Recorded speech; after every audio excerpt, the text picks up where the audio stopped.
बदलापूर पूर्वेकडील आदर्श शाळेतील 2 चिमुकल्या मुलींवरती अत्याचार झाल्याची घटना समोर आली। त्यानंतर बदलापूरसह राज्यात संतापाची लाट उसळली। घडलेली घटना अत्यंत दुर्दैवी, गंभीर तसंच मानवतेला कलंक लावणारीच आहे। या घटनेतील आरोपीला कठोरात कठोर शिक्षा झालीच पाहिजे। या प्रकरणात कोणत्याही पक्षानं राजकारण केलंच नाही पाहिजे, कारण ही महाराष्ट्राची संस्कृती नाहीये। पण दुर्दैवानं या घटनेच्या आड राज्यातील विरोधी पक्षानं या घटनेचं राजकारण केलं। विरोधी पक्षानं सत्ताधारी पक्षावर अनेक आरोप केले। यात प्रामुख्यानं गृहमंत्री देवेंद्र फडणवीस, एकनाथ शिंदे, अजित पवार यांच्यावरती आरोप झाला। भाजप नेत्याची शाळा असल्यानं गृहमंत्री देवेंद्र फडणवीस आरोपींवरती कारवाई करण्यात दिरंगाई करतायत, असा गंभीर आरोप झाला। पण आता या प्रकरणात नवीन माहिती समोर आली आहे। या शाळेच्या ट्रस्ट बॉडीवर शिवसेना उद्धव बाळासाहेब ठाकरे गटाचे अनेक नेते समर्थक देखील होते। शाळेचे उपाध्यक्ष जनार्दन घोरपडे हे ठाकरे समर्थक आहेत। ते शाळेचे अध्यक्ष देखील राहिले आहेत। याशिवाय मनोहर अंबवणे हे देखील बॉडीवर आहेत। ते उद्धव बाळासाहेब ठाकरे गटाचे ठाणे जिल्हा माजी शिवसेना प्रमुख राहिले आहेत।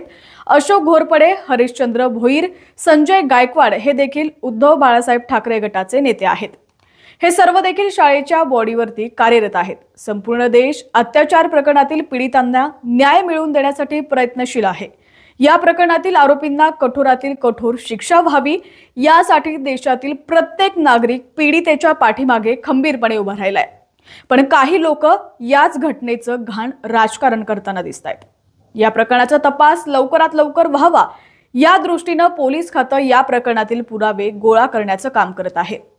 तर दुसरीकडे विरोधक मात्र यात खोडा घालण्याचं काम करताना दिसून येत आहेत। भाजपाचा असो किंवा उद्धव बाळासाहेब ठाकरे गटाचा असो, आरोपींवरती कारवाई झालीच पाहिजे अशी भूमिका सरकारची आहे। पण मीडिया ट्रायलच्या माध्यमातून विरोधक घटनेचं राजकारण करताना दिसून येत आहेत।